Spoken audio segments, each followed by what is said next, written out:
పామర్రు ప్రాంతంలో మీకు విలువైనటువంటి ఆయిల్ అండ్ గ్యాస్ నిక్షేపాల్ని ఓఎన్జీసీ కనుగొంటే అత్యంత చరిత్ర కలిగిన దుర్మార్గ చరిత్ర గల వేదాంతకి ఇచ్చేశారు.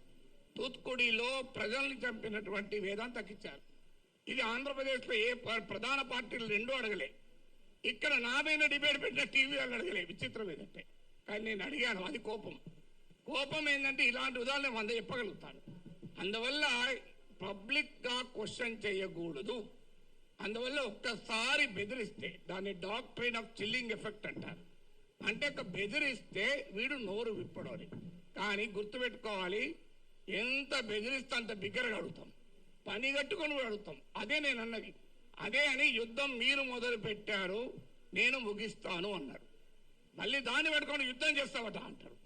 అయ్యా నేను ఏమన్నా అందులో క్లియర్గా నా ప్రజా సమస్యల పైన అంటే ఇప్పుడు ఇంకా దానిపైన కేసు పెట్టలేదు. బహుశా ఎఫ్ఐఆర్ ఛార్జ్ షీట్లు యాడ్ చేస్తారో తెలియదు. కానీ ఒక్కడు మాత్రం మళ్ళీ చెప్తున్నాను, మీరు అరెస్ట్ చేసుకుంటారా, కేసులు విత్డ్రా చేస్తారా, చెయ్యరా, అది మీ ఇష్టం. మేము మాత్రం మాట్లాడుతూనే ఉంటాం. We will die but we will not give up our right to free speech అనేది మా మాట.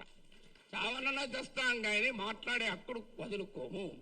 నీకే అణిచివేత వేసినా దానికి మేము సిద్ధం. సంతోషం.